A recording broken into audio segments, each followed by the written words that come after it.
ఏంటంటే చాలామందికి independence day అంటే తెలియదు, రిపబ్లిక్ డేకి తేడా తెలియదు సార్. నేను చెప్పదలుచుకున్న విషయం ఏంటంటే 8th నుంచి అందరికీ స్కూల్లో ఒక సబ్జెక్ట్గా రాజ్యాంగంను పెట్టాలని కోరుకుంటున్నాను సార్. ఎందుకంటే ఇక్కడ ఉన్న ప్రతి ఒక్క వాళ్ళు రాజ్యాంగం రాజ్యాంగం అని చెప్తున్నారు, కానీ అసలు రాజ్యాంగంలో ఏముందో విషయం అనేది ఇంకా ఎప్పుడు తెలుస్తుంది అందరికీ. ఆ రాజ్యాంగం విలువ తెలిసినప్పుడే అంబేద్కర్ గారి విలువ అనేది తెలుస్తుంది. ఇంకో విషయం సార్, నేను చెప్పదలుచుకున్నది ఏంటంటే ఆర్టికల్ 3 ప్రకారమే మనం తెలంగాణ రాష్ట్రాన్ని సాధించుకున్నాం సార్.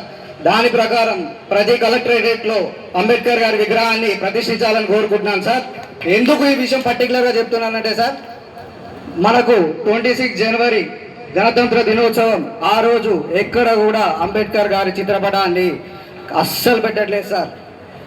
ప్రతి గవర్నమెంట్ ప్రోగ్రాంలో ఎక్కడ పెట్టట్లేదు సార్. దాని విషయం గురించి కలెక్టర్ గారి దగ్గరికి 2 రోజులు వెయిట్ చేశాం సార్, ఆ విషయాన్ని మీ దృష్టికి తీసుకొద్దామని.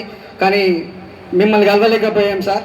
ఈ 2 విషయాలు అయితే మీ దగ్గర ప్రస్తావించదలుచుకున్నాను సార్. Thank you sir.